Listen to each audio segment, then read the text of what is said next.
Welcome back to the class, and we are in the last week of this course.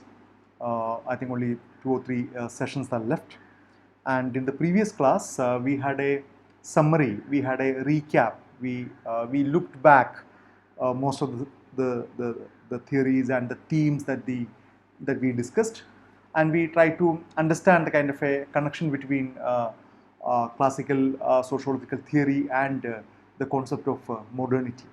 So I emphasized again and again that this framework of modernity is something very important because it's a category, it's a conceptual category, it's a historical episode that you cannot wish away with. A category as well as a conceptual category as well as a kind of a historic moment or a historic phase which have been so significant, okay, which have been so significant in the development of the world societies over the last 3-4 centuries. A particular time frame, a particular category, particular kind of orientations, values, and mechanisms which completely redefined the way in which world was functioning.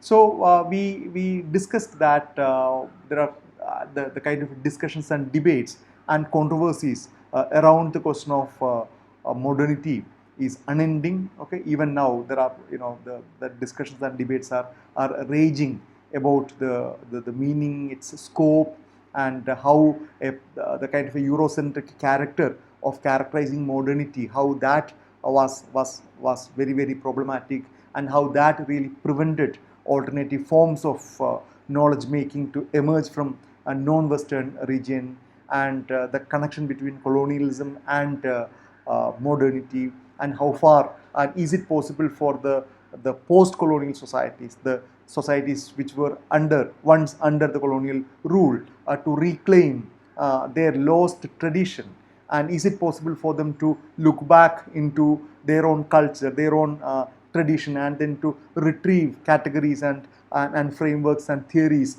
that would be more sensitive to their own lived realities. Okay, or can you derive, or can you develop social science categories without being influenced by the kind of a modernity? And there are very different arguments and counter arguments for as well as against this particular position. So one group of scholars would say that we don't want to do anything with the Western understanding of society. We just want to completely abandon that. On the other hand, scholars would argue that these categories, simply because of the fact that they emerged in the West, does not make them useless, or does not make it worthless, but rather you need to critically adopt that. Okay, you need to critically adopt that, and also you need to develop theoretical formulations and other original ideas rooted in your own cultural specificity, and then to create, very actively engage in the process of creation of social theory from the rest of the place, from the South. Usually that's what it says, from the South. So the current academic realm or current academic scenario is quite reverberating with the kind of discussions and debates. So since we are in the final week of the class, I thought I will spend 3 hours or 3 sessions just to point at the kind of a subsequent development of sociological theory, because usually in conventional sense we understand 3 important schools of sociological theory that developed following the classical sociological period.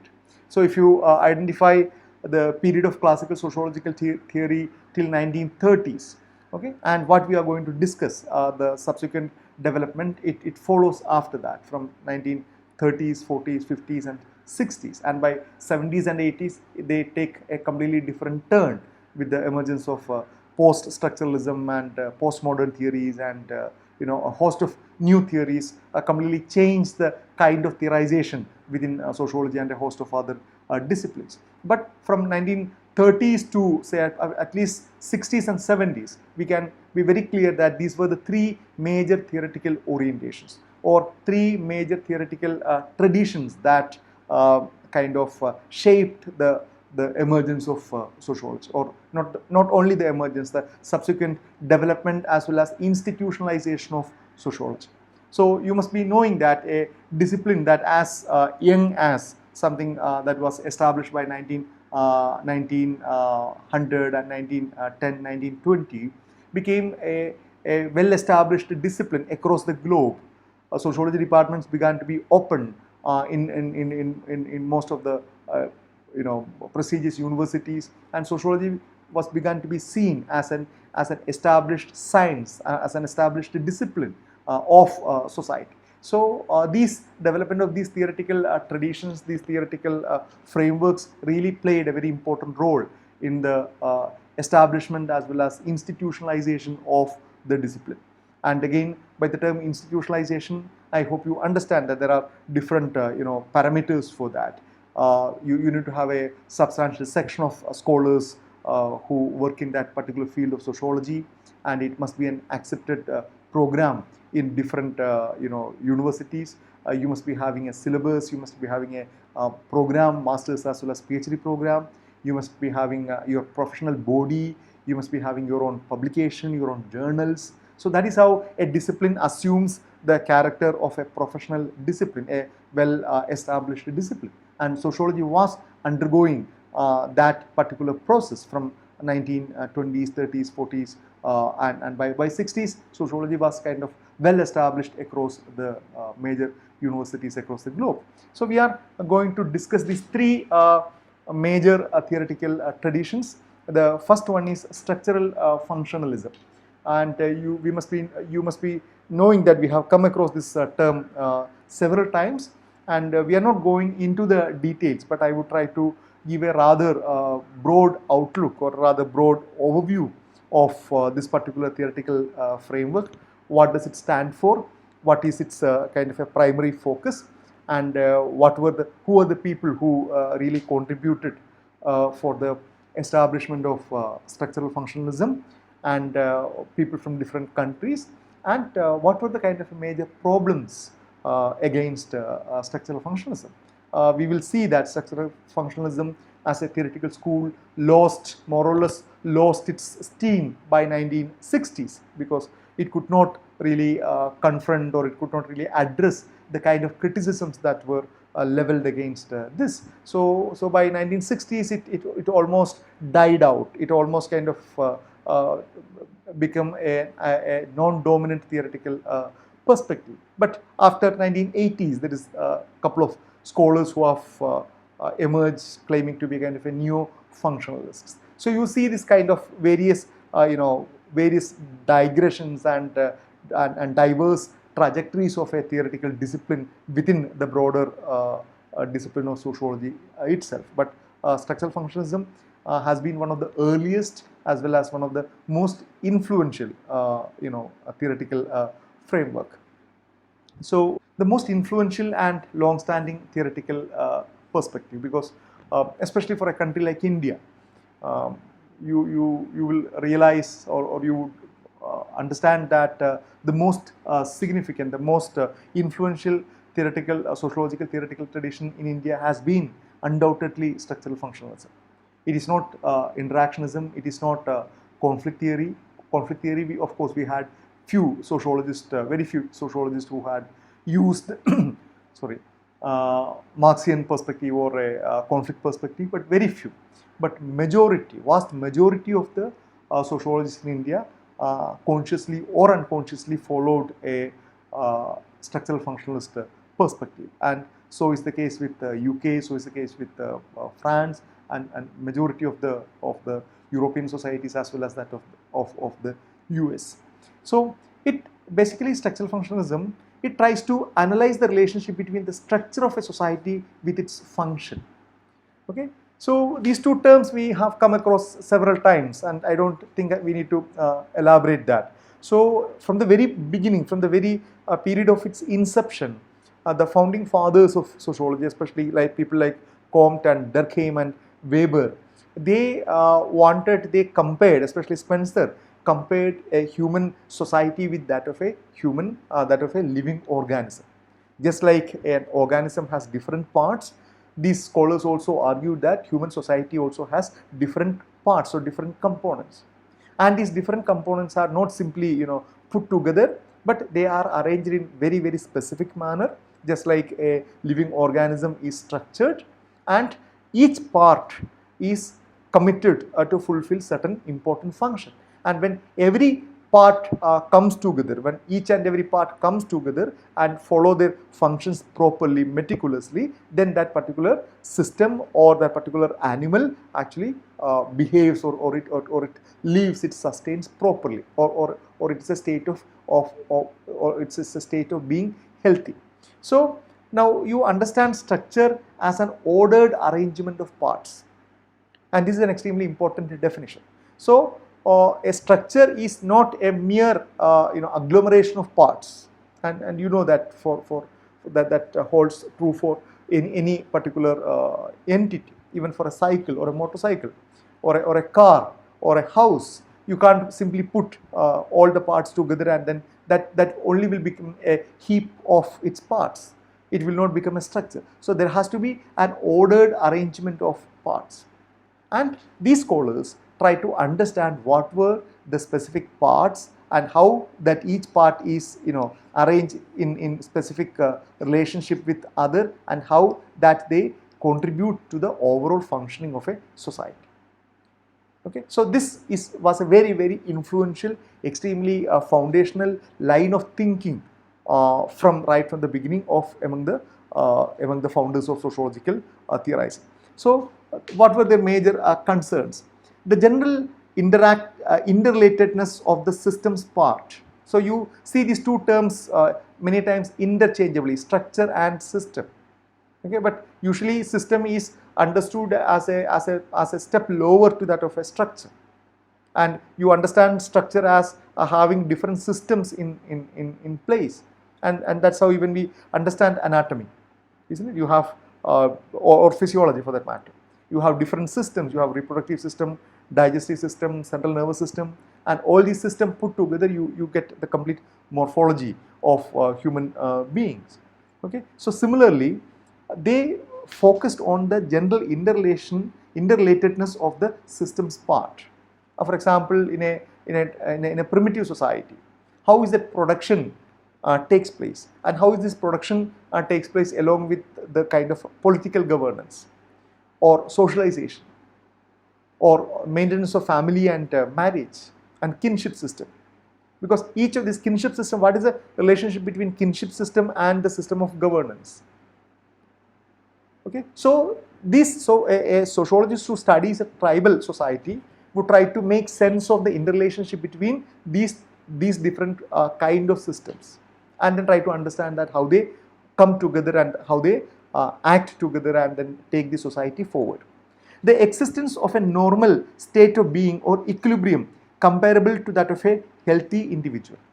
So the assumption was that in a society, when all these parts come together, when all these parts function properly, and the society reaches a kind of an equilibrium. Okay, there is no major chaos, there is no major change, there is no major violence.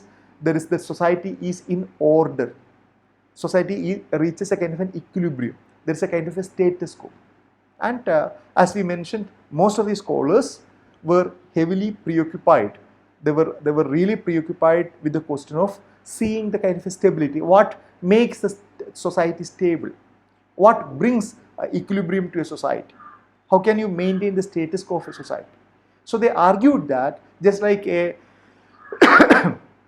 human society, when do we call a human body a healthy body?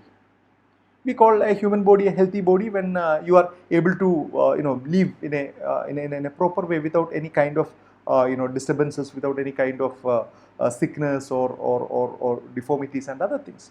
Okay, when you are able to fulfill your day-to-day activities in the most appropriate manner, you call it as a healthy state of being. Okay, so remember the term used by Durkheim. He uses the term pathological, and this term pathological is used against the concept of healthy.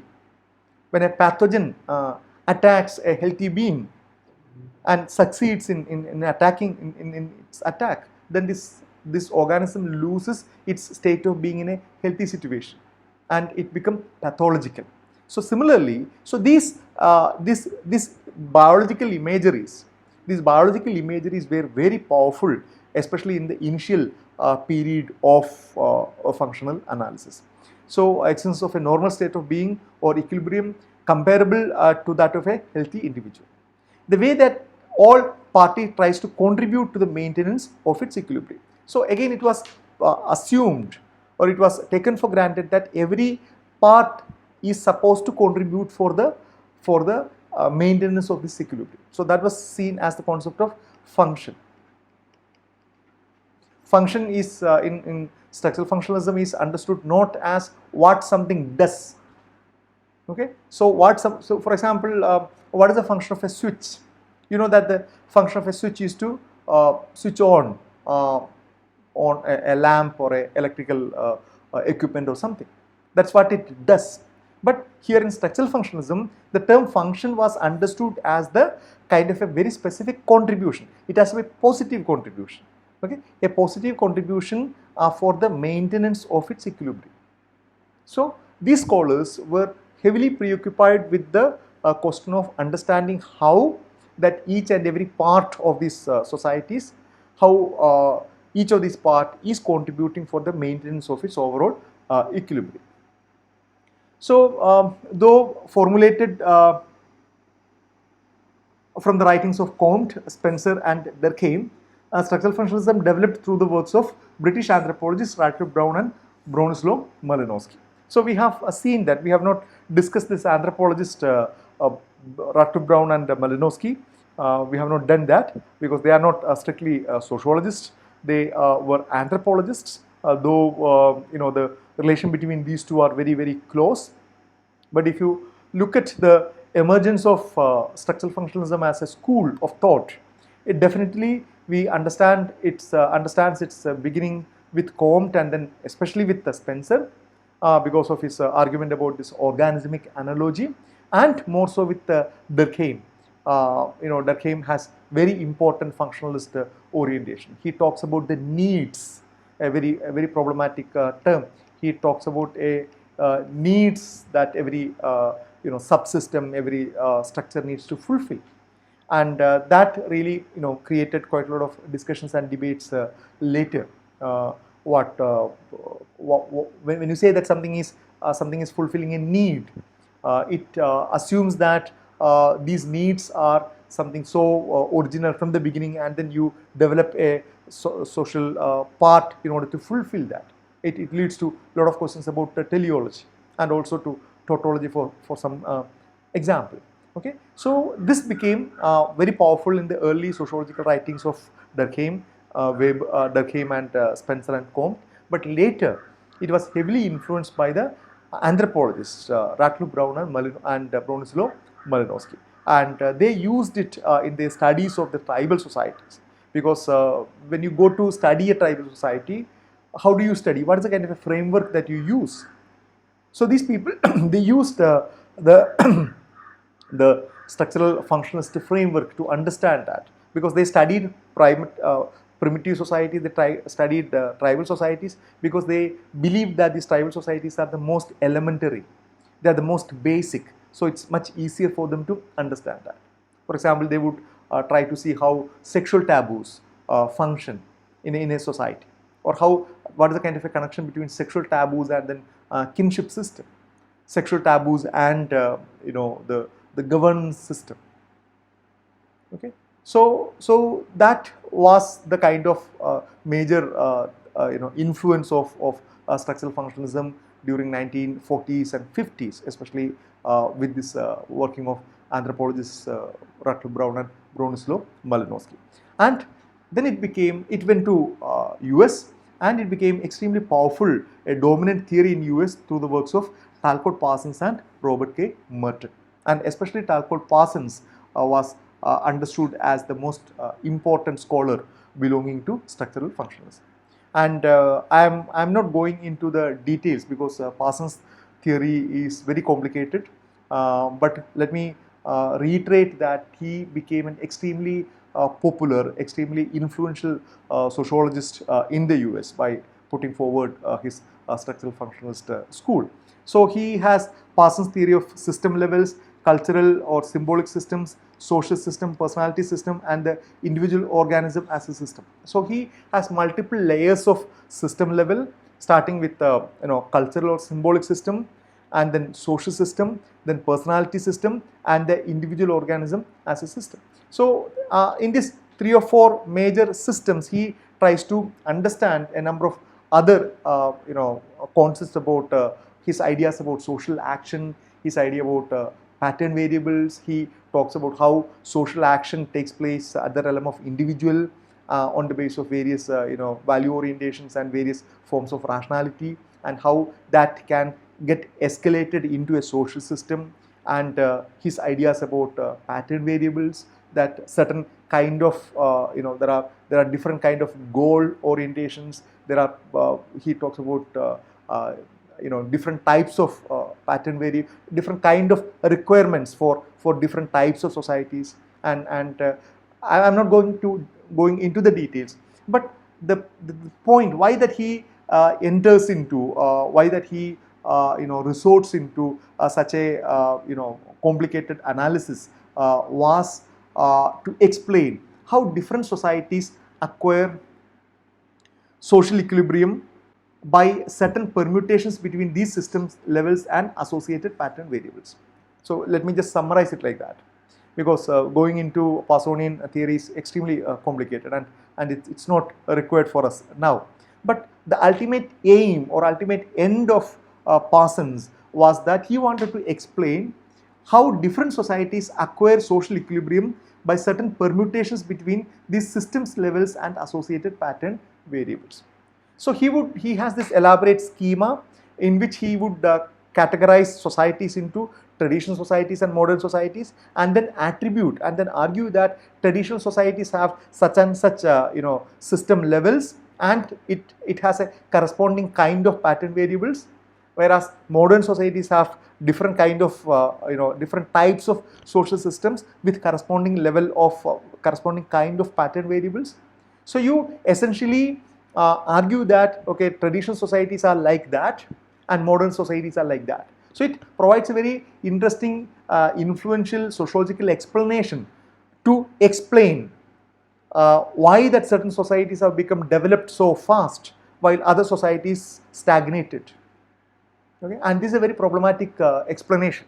When you try to look at society's internal dynamics and say that okay, by nature a traditional society or a society in Africa are like that because their orientation, their value orientation, their system levels, their personality, social and cultural systems are like that, which do not allow them or which do not encourage them to develop. Whereas on the contrary, societies like Europe are more different. Their cultural, social and political personal systems are different. Their pattern variables are different, and they are more inclined originally. Okay, naturally they are more inclined to become developed. It's quite natural. So this is what he explains.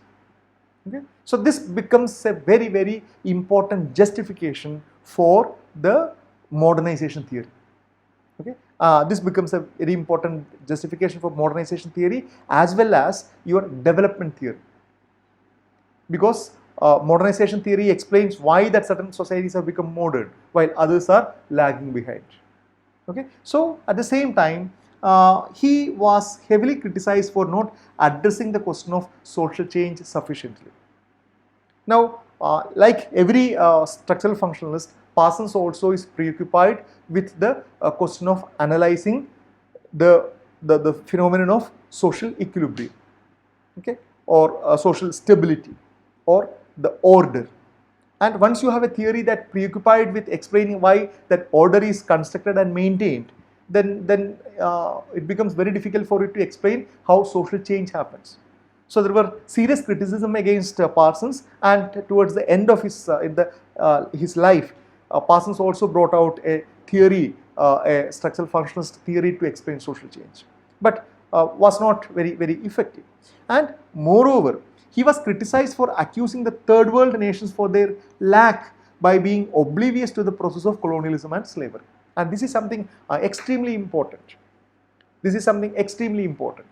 So as I told you that this structural functionalism as propounded by Parsons, it became a solid, very sociologically sophisticated theoretical justification to modernization theory. Okay? And modernization theory argues that there is only one path towards development, and that path is being shown by countries of Western Europe. All others are supposed to follow. And it also explained why that certain countries are continue to be lagging behind, why that certain countries continue to be underdeveloped, while certain countries have become developed. And if you use Parsons' argument, you can very well explain a sociological, you can provide a sociological explanation, arguing that, okay, these traditional societies, they have value systems, they are social systems, they have personality systems which are not inclined for this kind of change. They are by general, okay, resistant to change. They are more traditional, they are more inward looking. Okay? Whereas modern societies, European societies, in essence, okay, by its very nature, they are more flexible, they are more dynamic, they are more open-minded, they are more rational, whereas traditional societies are irrational. Yeah, so he brings in quite a lot of these binaries. Now the point is, this argument was very powerful in the US as well as in the development circles, at least till 1960s. And later, very interesting theoretical arguments, say from world system theory by Immanuel Wallerstein, and dependency theory by a series of Latin American scholars, Gunther Frank and others. So they very vehemently criticize this position, saying that the supporters of structural functionalism, you are not really bringing in history. Okay? You are not bringing in history to explain and to understand why that certain countries have become poor and why that certain countries have become rich. Where is the place for colonialism and slavery in your theory of social change? How do you account for that? Why don't you account for that? And that was a devastating criticism. They could not answer that.